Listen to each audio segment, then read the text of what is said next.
Welcome JM update চ্যানেলের পক্ষ থেকে সকলকে জানাই স্বাগতম। রাজ্য সরকারের তরফ থেকে যে ডিএনএ নতুন করে আপডেট এসেছে, সেই আপডেট নিয়ে আজকে এই ভিডিওর মাধ্যমে আমরা বিস্তারিত জেনে নেব।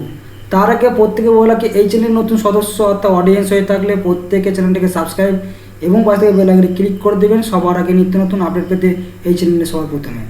আর ভিডিও যদি প্রত্যেকে জানালে কি ইতিমধ্যে আমরা জেনেছি এই ডিএনএ নিয়ে সুপ্রিম কোর্ট থেকে হাইকোর্টে বিভিন্ন নোটিফিকেশন কিন্তু প্রকাশিত করেছে, বিভিন্ন নির্দেশ কিন্তু দিয়েছে রাজ্য সরকারের তরফ থেকে। সেই নির্দেশ অনুযায়ী ডিএ বকেয়া মিটিয়ে দিতে চলেছে রাজ্য সরকার। ইতিমধ্যেই তার তোড়জোড় কিন্তু শুরু হয়েছে। দপ্তরে দপ্তরে জানতে চাচ্ছে সেই তথ্যগুলি রাজ্য সরকারের তরফ থেকে। বকেয়া ডিএ 25% মহার্ঘ ভাতা মিটিয়ে দিতে তোড়জোড় শুরু করলো পশ্চিমবঙ্গ সরকার। এমনই মনে করছেন পশ্চিমবঙ্গের রাজ্য সরকারি কর্মচারীদের একাংশ। কী তথ্য জানতে চাইল পশ্চিমবঙ্গ সরকার?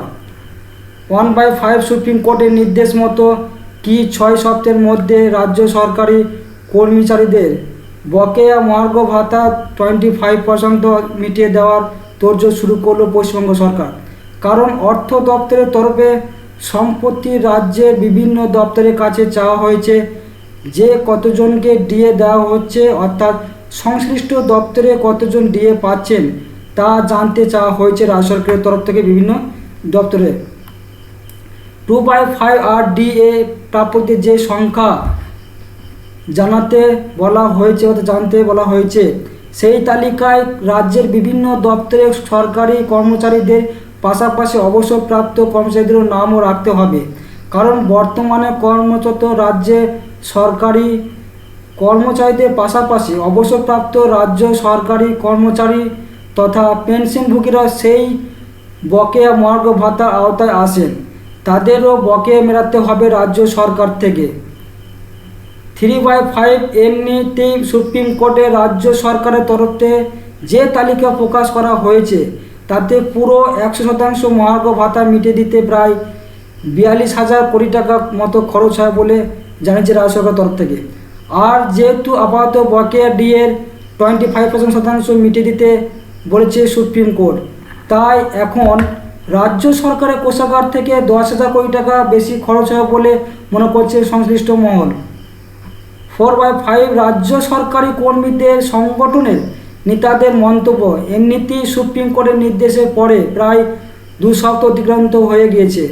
গত 16 মে বকেয়া ডিএ 25% মিটিয়ে দেওয়ার নির্দেশ দিয়েছিল সুপ্রিম কোর্ট, আর আজ 28 মে হয়ে গিয়েছে।